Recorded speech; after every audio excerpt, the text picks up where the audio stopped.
Hi, welcome to the Catalyst Podcast. I'm your host, Hunter Burney. A catalyst is defined as a person or thing that precipitates an event. A catalyst is something that it participates in a reaction, but does not get consumed in the reaction. There's a heart behind this podcast for, people with aspirations. There's a heart behind this podcast for motivated people that want to make a difference, that have a bias for action, that really, truly want to be a catalyst in the environment around them, both professionally and personally, in their homes, in their workplace, and beyond. So welcome to this podcast. I really hope you're enjoying the series that we're in. Welcome to this episode, and let's dive right in. All right, welcome back to the Catalyst Podcast. We have Kathryn and Michael Redman, and we just had a fun conversation as continuing on and looking at like the organizational structure, the really the thought process behind, growing an organization. And we got into talking about scaling and stuff like that, and how that's kind of played into their journey. So it's been a great conversation so far. If you have not listened to the first two segments, you probably don't want to listen to this one yet. Go back and catch those two. But I do want to pivot a little bit. We've referenced the book a couple of times, so I want to be sure to understand how did that come about, and what's the heart of the book and all that fun stuff. Yeah, it's a great question. So, to give you just the fastest way it came about, I would say that the book starts with this story, which is really pivotal for kind of what drove us to write it, and that is that during the Great Recession in the 2008-9 timeframe, our company grew 400%. So that sounds like an entrepreneur's dream. That is amazing. I mean, that sounds like scale, doesn't it? That's that we scaled. Yes, It was a freaking hockey stick. So 400% in 18 months is how fast we grew during that period of time. And Michael and I both remember coming to work and not wanting to cross the threshold of our business. So 400% growth sounds great. We had cash in the bank. That was a great solution. So we had all of this money, but we were on the verge of burnout. We were struggling with our culture. We had grown too fast. We'd hired some folks that were great people, but didn't fit who we were in our organization. We had clients that didn't think we ought to have a life outside of serving their needs, evenings, nights, and weekends. And so out of all of that, we literally hit the place where we considered shutting the business down. Wow. So that's kind of where the book starts. There was this big course correct for us. Fortunately, or unfortunately, I don't know, but fortunately, the industry we were in had its own correction. And so within about another 6 months, we lost half of that business. So we grew 400% and then lost 50% of that, which that's still 200% growth. So it still looks pretty good on a really big growth chart, but it was not the way to do it. And it did absolutely leave us with this place of we need to retool, because the early years of your business, we understood what it was to be passionate about trying to achieve a goal, but be struggling financially, right? That's the entrepreneur's struggle sometimes, especially if you're not in a venture capitalized, if you're doing a small business startup, that kind of thing. And then later we suddenly had all of this cash. We had what we call provision, but it was completely crushing us.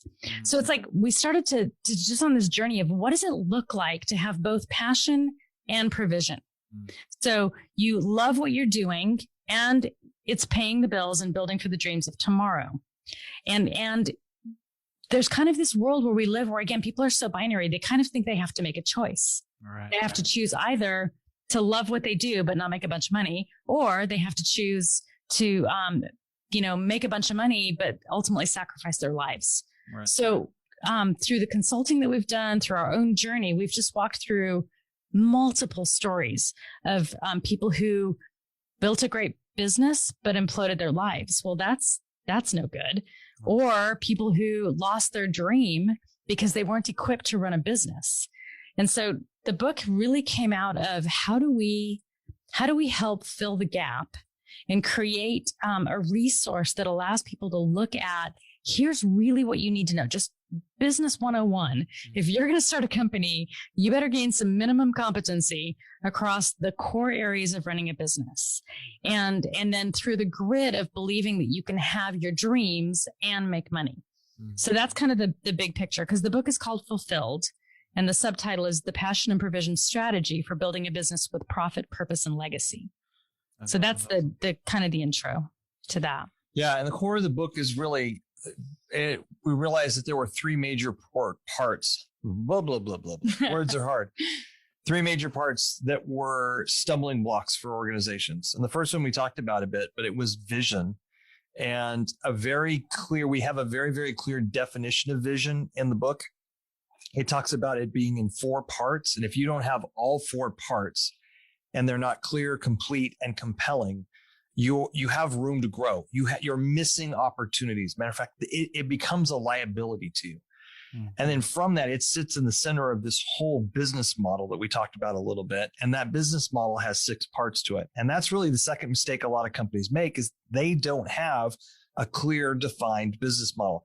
Really, a good business model, it sounds fancy and it sounds like it's some MBA program, but really it's a list that has all the important areas of your business so that you can continue to walk through that list on a daily, weekly, monthly basis as a leader and make sure you're covering all the bases so that you're not out there going, wow, I this fell off my plate, or I forgot this exists, or I didn't even know I was supposed to pay attention to that.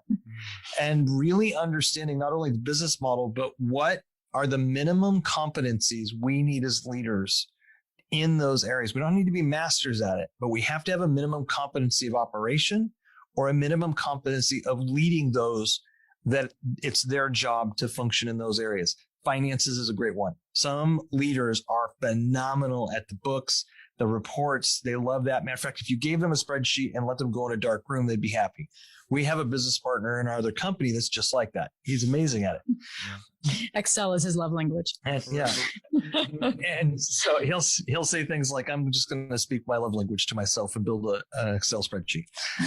And you sit there and you go, okay, these are important. But at some point, most people don't like finance and they need to learn a minimum. But when I assign it to a CFO or a bookkeeper or controller or something like that, I have to have enough. Kathryn has to have enough. Any of our listeners have to have enough competence to understand how to speak that language and oversee that person and have intelligent, strategic conversations about that area and how it impacts the rest of the company, because it does impact the rest of the company.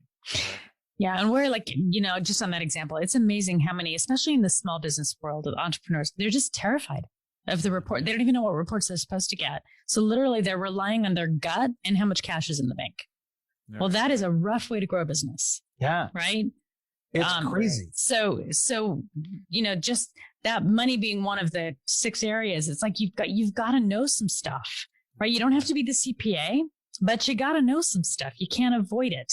Right. So we really wrote, one of our readers called it just a mini MBA. And so it's got those things, but it's a mini MBA through the grid of, by the way, we really do believe you can have the dream. We do actually believe that there are strategies and mindsets that allow you to land in a place where you're working in something that you are gifted to work in, where you hire people who are gifted to work in the areas that you need them to, right? So people are working in their skills, their gifts, their talents. So you have an engaged workforce, not a bunch of people who don't really care about your mission and don't really care about your company. So we believe that that's true. So there's this grid that we're pushing all those things through. That is part of what makes it just kind of the angle that we're coming from is you actually can have it all. You actually can. You can build a business that has profit, purpose, and allows you to leave the legacy that you are hoping to leave. Now, there's people listening right now that are very methodical. They've heard us talk about the business model. They've heard us talk about 6 things and they're going, what is it? So I want to give them peace of mind so they can listen to the rest of what we're saying. Those 6 things start with vision, and then it's leadership, management operations, marketing and sales, finance, and culture. Those 6 areas are core areas of any business. You can dive into any book that's hundreds of years old about business and realizing it encompasses all these different areas. And then there are systems and pieces and parts and people plugging into all of those different significant areas. But when we back up, the third mistake that makes a lot is that first one being they don't have a clear, complete, compelling vision. The second one is they don't have a clear, solid, definable business model that they understand and they can share with their leadership or their team. The third one is they're not growing as leaders. They don't have a plan to grow as leaders. They're not being proactive at it. And you need to grow your inner game and your outer game as a leader. And if you can accomplish that, you will overcome this third major mistake. And those 3 together, we realized, were a huge reason that 95% of businesses were failing.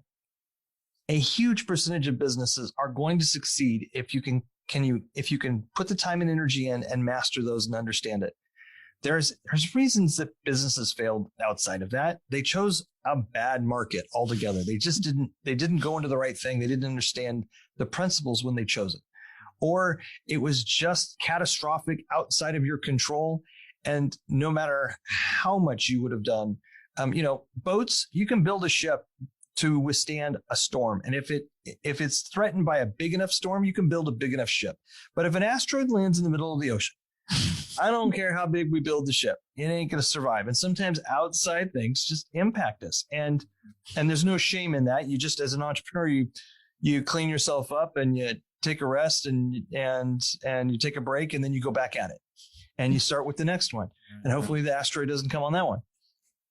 But when you do those kind of things and then you work as a leader, you're moving forward because you can have that chance of really decreasing the failure rate or radically increasing your success rate at either business failure or career failure, career satisfaction. And that happens sometimes in companies that exist. The company doesn't go away, but everything kind of dissolves around us.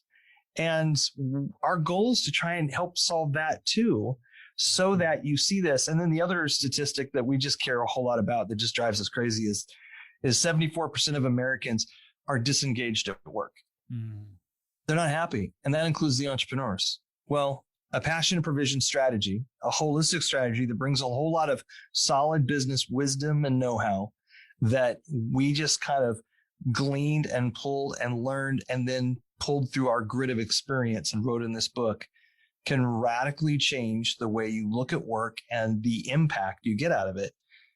But it really boils down to those 3 things in a few hundred pages. Yeah. And if you're leading with that passion provision mindset, then you're creating jobs with that mindset. So again, you're going to have folks who are engaged, and that makes a huge difference, because Gallup defined disengaged as sleepwalking through the day.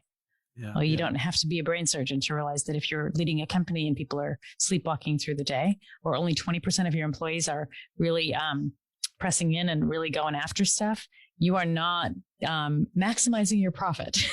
You are not growing your bottom line, right? You've got a lot of dead weight. So how do we create companies that are full of passion and provision and that mindset, so they're engaged and excited to work and don't see work as the cruel torture that I have no choice but to live through until I get to the weekend? Yeah. And when people are, I want to say this to leaders. So many leaders, so many of us as I'm going to throw myself in there. I don't want to say you and not me, because I made these mistakes. We have these ideas of what leadership is. And those of us that like leadership, it's exciting to have choice, and it's exciting to have the decisions and make the decisions and draw the plans. And it's exciting to think about lots of people that we could marshal together and work on this amazing thing. But leadership, a lot of times we think about the people and everything as this rope, and we're shoving this rope up the mountain. We're kind of behind it, pushing it. And if you've ever looked at a rope, pushing a rope forward doesn't work. It just kind of creates a mess. Mm-hmm. But if you stop and you go to the other end of the rope and you grab it and just hold onto it with 2 fingers and pull up the hill, it gets right in line and it follows you wherever you go. And when you're developing great leadership skills like this, and you're in that servant leadership, and you're thinking about it with a passion, provision mindset, and you're bringing people saying, I want you to be successful too. And I want you to have your gifts and your talents and skills and become everything you can be. And I want to challenge you and help you grow. And at times you're going to teach me things I don't even know. We're going to do this together. Yeah. You create a mindset where this sleepwalking through the day doesn't exist, but to build a business is tough. To grow any department, any company is difficult. And there's things that come along and there's storms that come along. And when you're that kind of leader, what you end up doing is realizing you turn around and you have this crowd of people who you've built relationship with, who will go into hell's fire with you in that business and accomplish it with you, as opposed to going, dude, my paycheck isn't this good and it's 5:30 and I'm out of here. And that's the kind of thing that we dream about this stuff, and the book and our life is just our way of saying, how do we continue to help make the world a better place around us so that people can experience this kind of work, this kind of passion, and this kind of business growth. Yeah. I love that. Wow. That's awesome. So in terms of finding the book and getting to see more about that, I know your Half a Bubble Out website, halfabubbleout.com, right, would be probably the first place. Yeah, there's a link to there's a tab on there for Fulfilled. You can also just go straight to fulfilledthebook.com if you want to avoid the marketing company and just go straight for the book. And certainly you can get it there. And there's some great bonuses and sort of additional material that we offer through that website. What was it the other day? All places that sell books. Yeah. It's available anywhere books are sold, Amazon, Barnes and Noble. But you get some cool bonuses if you go to fulfilledthebook.com. Yeah, that's awesome. Well, I want to wrap up with there's 50 other things running through my mind. I would love for this to be a much longer conversation. Maybe we can reconnect. But just in the spirit of time, I want to end with and wind things down. I know you've given some general advice throughout the conversation, and I think it's very valuable. Can we just kind of cap it off with, what are, if you think specifically about somebody in their first leadership role, what would be maybe top one or two things to share with that person? So mine would be, we've said this, but get a mentor. Make sure you're being mentored. There's a saying that we use that says it's really difficult to read the label from inside the bottle. Mm.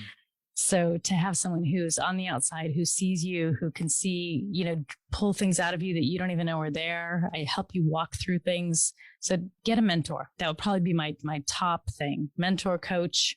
And ultimately that fulfills the second thing, which is be intentional about growing. Mm. Like don't leave growth to chance. Go after it. No, that's good.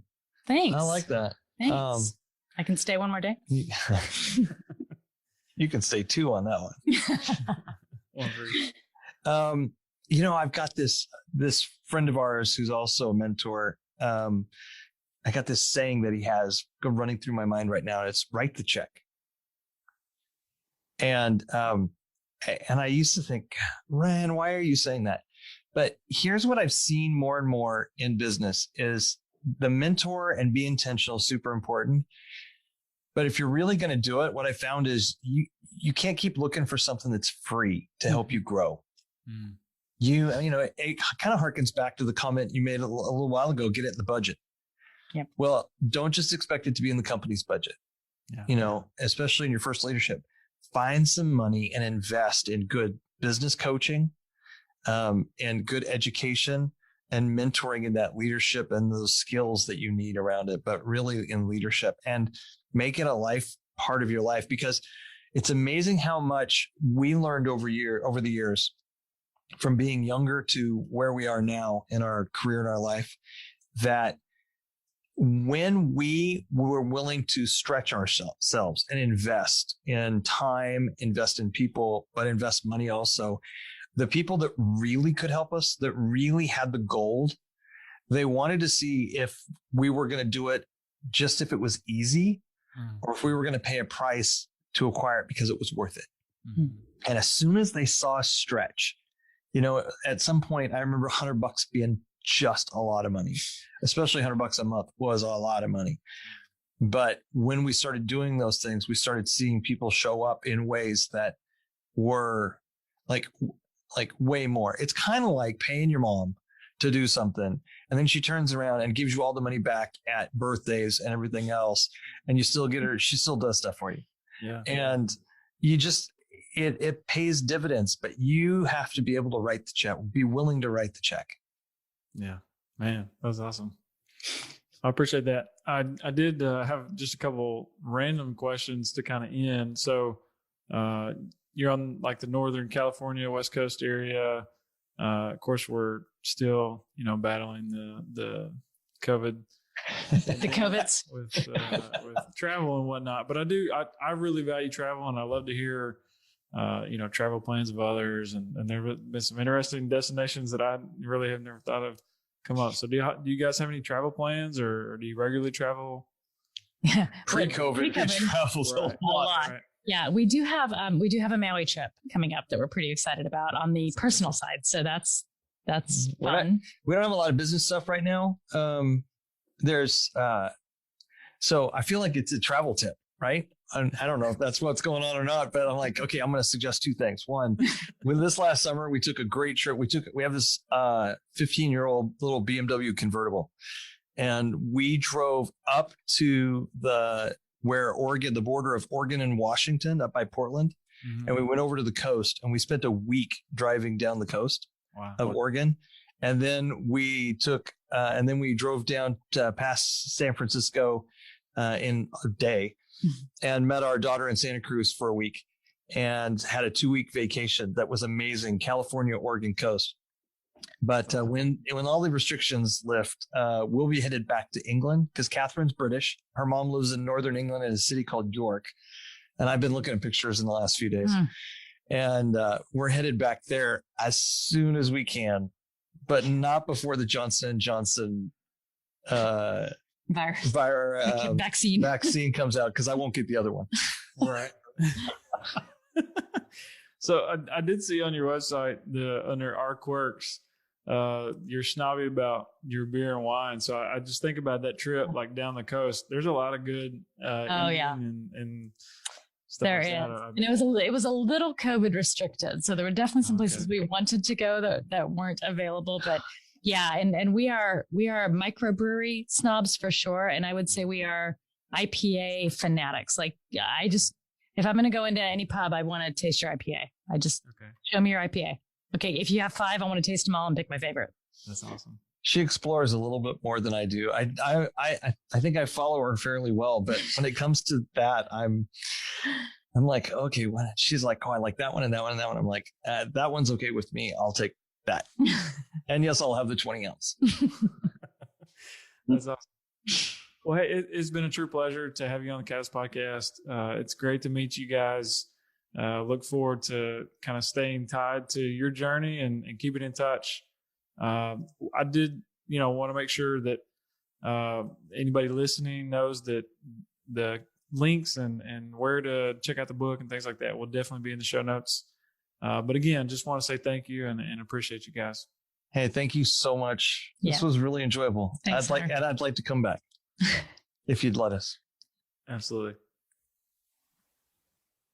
Thank you for being a part of this journey. Definitely subscribe, check out Be a Catalyst on Instagram and on Twitter. Also, don't forget to check out the YouTube channel where you'll find videos in addition to the Catalyst podcast recordings that give a little bit more context around my heart for training, my heart for seeing early to middle managers and first-time leaders really thrive and be a catalyst in the organization that they're in the project that they are after, everything that goes along with that. So thank you for being a part of this.